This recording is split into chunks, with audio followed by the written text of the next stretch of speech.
Hello friends, good morning to all of you and welcome to all of you on my YouTube channel English Journey. Friends, today we are doing practice set number 18. So let's start practice set number 80. First question is GB Shah is called a polemistic, which means A man who writes on political matters, B a man who writes on old and unexisting matters, C a man who writes on all types of matter, and D a man who writes and debate on controversial issues.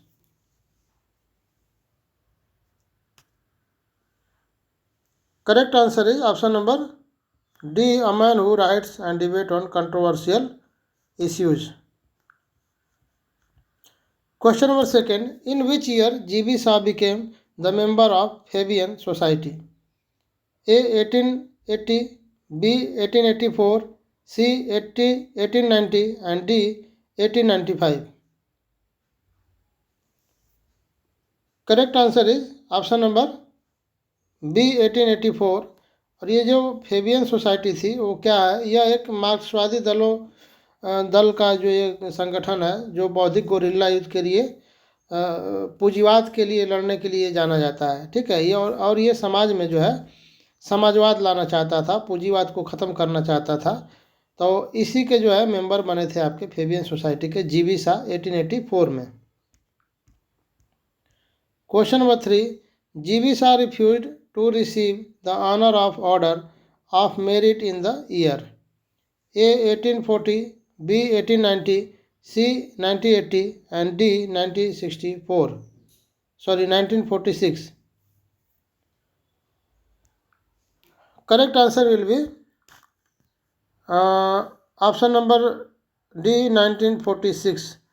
GB Shaw ने ये the honour of order लेने से, of merit लेने से ये 1946 में मना कर दिया था, क्योंकि उनका ऐसा मानना था कि जो लेखक होता है और लेखक की जो योग्यता होती है उसका आकलन जो है उसके मरने के बाद किया जा सकता है। और उन्होंने 1925 में भी नोबेल प्राइज़ लेने से मना कर दिया, और लेकिन उनकी पत्नी के रिक्वेस्ट पे, आग्रह पे, बाद में उन्होंने वो स्वीकार भी कर लिया था।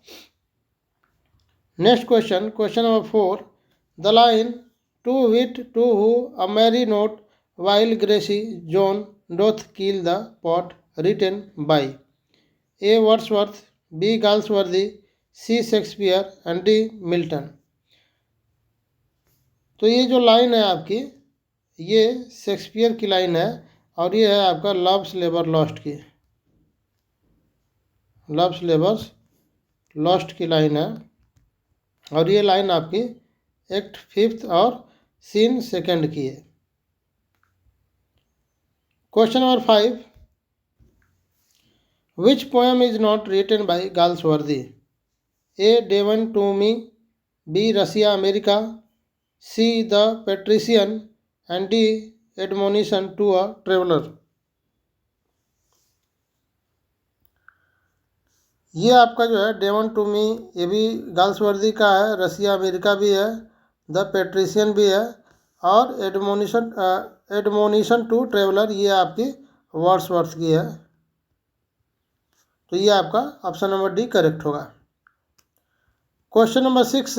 द करेक्ट स्पेलिंग इज, इसमें आप देख लीजिए ए बी सी डी में आपका, तो इसमें स्पेलिंग करेक्ट ढूंढना है। तो करेक्ट स्पेलिंग आपकी है ऑप्शन नंबर ए की ENCRYPT, इनक्रिप्ट की है, जो इसका अर्थ होता है कूटबद्ध करने की प्रक्रिया। Question number 7. Which work is not written by John Milton? A of education, B Areopagitica, C on Shakespeare and D Alma or the progress of mind. तो इसमें ऑफ एजुकेशन ये भी आपका जॉन मिल्टन का है, एरियोपेजिटिका भी मिल्टन का है, ऑन शेक्सपियर भी आपका मिल्टन का है, Alma or the progress of mind किसका है? ये आपका मैथ्यू प्रियर का, जो कि 1718 का ये क्रिएशन है। Next question, question number 8. The correct spelling is differential ठीक है। इसमें डिफरेंशियल के करेक्ट स्पेलिंग बताना है, तो इसमें जो है आपका जो करेक्ट हो जाएगा DIFFERENTIAL, option number D, differential. Question number 9, who commented on Shakespeare, jack of all trades, master of none, though often times better than master of one. ये कह रहा है कि ये किसकी लाइन है शेक्सपियर पे कि ऐसा व्यक्ति जो सभी काम करना चाहता है वो हर काम में निपुण नहीं हो सकता है, किसी एक काम में वो निपुण हो सकता है। तो शेक्सपियर का जो था राइटिंग स्किल था, जो एक्टिंग स्किल था स्टेज की, तो उसको देख करके जो है वो चिढ़ थी, किसको थी, रॉबर्ट ग्रीन को चिढ़ थी। और वो चिढ़ता था, कहता था कि all jack of trades master of none, सभी गुणों में निपुण व्यक्ति किसी भी कार्य में मास्टर नहीं हो सकता है। ये आपका जो है 1592 में ग्रोट्स वर्थ ऑफ विट में बोला है, रॉबर्ट ग्रीन ने बोला है, ठीक है। क्वेश्चन नंबर 10,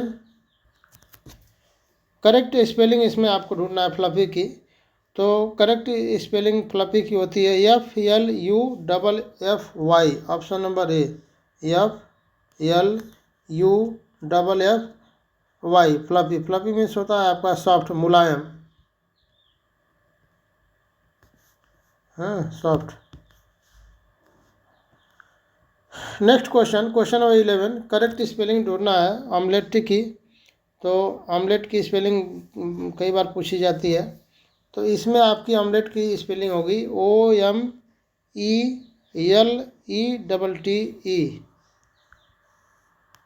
ये option number B, OMELETTE। Question number 12, which is not correct idiomatic comparison, A as bitter as gall, B as cheerful as bark, C as red as cherry and D as silent as star। कौन इसमें correct नहीं है? तो इसमें आपका as bitter as गाल, ये भी आपका सही है, पित्त के समान कड़वा। एज चीयरफुल एज बार्क, ठीक है, ये देखिए। सी क्या है, एज रेड एज चेरी, ये भी सही है। D as silent as star, ये भी सही है। एक option number B as cheerful as lark होता है, बार्क नहीं होता है, क्या होगा, लार्क। तो ऑप्शन नंबर बी आपका नॉट करेक्ट है। Question number 13, which is not a title to a play written by Shakespeare, A Henry 6, B Henry 8, C Henry 4 and D Henry 7। तो शेक्सपियर ने क्या नहीं लिखा है, तो हेनरी 7 नहीं लिखा है। Question number 14, Milton's Paradise Regained takes its theme from A Saint Luke's gospel, B Homer's Iliad, C Virgil's Aeneid and D none. तो जो पैराडाइज रिगन की जो थीम है वो कहाँ से ली गई है, सेंट ल्यूक्स गॉस्पल से ली गई है। Question number 15, beggars description means A under description, B beyond description, C edgy description and D none. तो ये क्वेश्चन पहले भी आया है, रिपीट हुआ है क्वेश्चन, करेक्ट आंसर होगा beyond the description. Question number 16, when Wordsworth was visited Scotland first time, A 1807, B 1805, C 1806, D 1803। तो जो वर्ड्सवर्थ हैं फर्स्ट टाइम स्कॉटलैंड विजिट किए थे, वो किए थे आपके 1803 में। Question number 17, resolution and independence subtitle of the leech gatherer was suggested by A Mary Hutchinson, B Mary Hutchinson and her sister सारा Hutchinson, C S T. Coleridge and D Wordsworth himself. जो leech gatherer का जो सब title था resolution and independence, ये किसके suggestion के था, ये सजेशन था जो है Mary Hutchinson and her sister सारा हचिनसन, जो कि कॉलरिज की पत्नी है। सारा हचिनसन कौन है? एस.टी. कॉलरिज की पत्नी। Question number 18, from the thematic points of view Wordsworth's poem leech gatherer is divided into 2 parts, 3 parts, 4 parts and 5 parts. तो ये जो है ऑप्शन नंबर सी करेक्ट है, 4 पार्ट्स।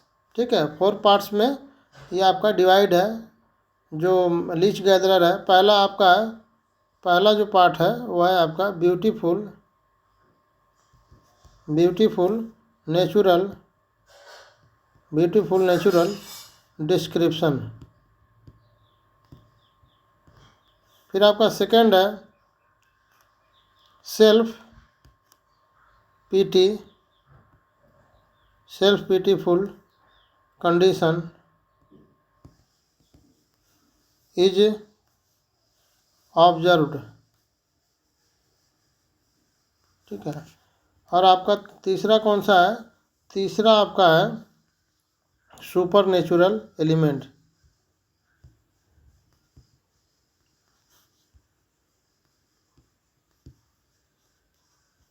फिर आपका लास्ट है आपका, इसमें आपका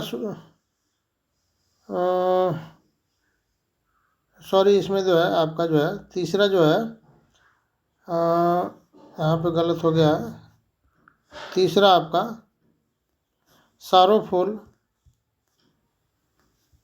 sorrowful dead poets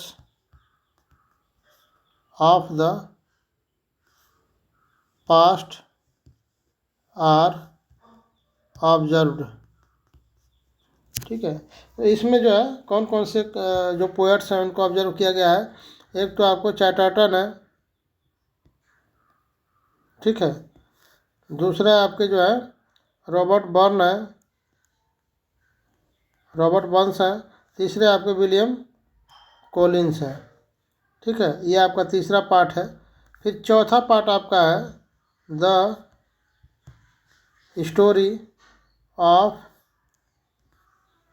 story of leech gatherer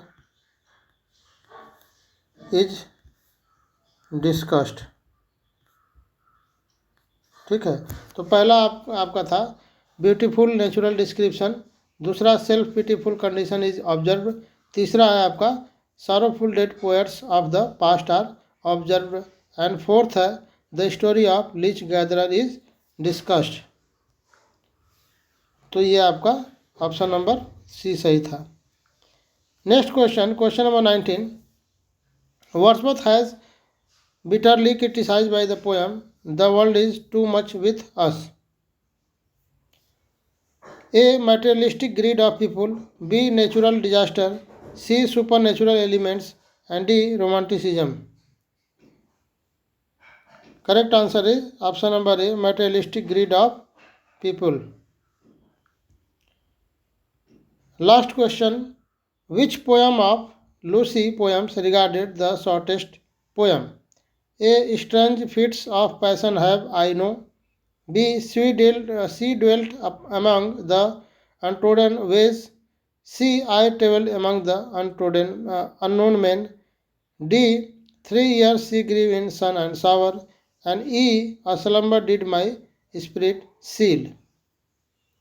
तो जो आपका शॉर्टेस्ट जो पोएम है लूसी पोएम्स का वो है आपका slumber did my spirit seal. तो ये प्रैक्टिस सेट नंबर 80 फिनिश होता है। मिलते हैं हम लोग नेक्स्ट प्रैक्टिस सेट में। Thanks to all of you for watching my videos.